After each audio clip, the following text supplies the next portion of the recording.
ئێوارەی ئەمڕۆ مۆنومێنتی پارێزەرانی حقیقەت لە پارکی ئازادی شاری سلێمانی کرایەوە کە دەکەوێتە تەنیشتی سەکۆی ئازادەوە. لەم مۆنومێنتە ناوی 551 شەهیدی ڕۆژنامەنووسی سەرتاسەری عێراق و هەرێمی کوردستان بوونی هەیە کە لە دوای ساڵی 2023ەوە شەهید بوون لە کارەکانیاندا. ئەگەر هاوکارم وێرەکان گوێزێتەوە ئەمە ناوی سەرجەم ئەو ڕۆژنامە نووسانەیە کە لە کاتی کاردا شەهید بوون و وەک ڕێزلێنانێک لە تواناکانیان ناویان لەسەر ئەم دیوارانە نووسراوە.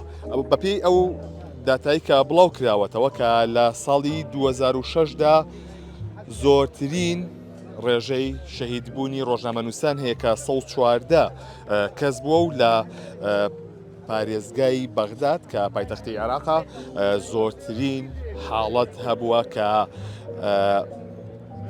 286 ڕۆژنامەنووس گیانی لەدەستداوە. ئێوارەی ئەمڕۆ ڕێزلێنانێک لە گیانی ئەو ڕۆژنامە نووسانەی کە لەم پێناوەدا گیانیان لەدەستداوە ڕێزیان لێگیراوە و ناوەکانیان لەسەر ئەم دیوارانە نووسراوە. ئەوەی کە ئەیبینن ناوی سەرجەم ئەو ڕۆژنامە نووسانەیە کە لە دوای ساڵی 2023ەوە کە گیانیان لەدەستداوە لە سەرتاسەری عێراق و هەرێمی کوردستاندا و ناوەکانیان لەسەر ئەم دیوارانە نووسراوە. ئەوەی کە دەبینرێت کە بە شێوازێکی هونەری لەلایەن شێروان خان کە مامۆستایە لە کۆلێژی هونەرە جوانەکان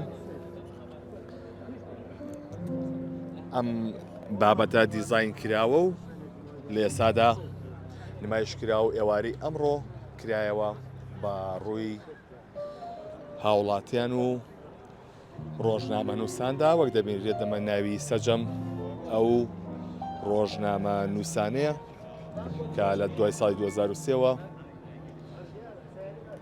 شەهید بوون و گیانیان لەدەستداوە.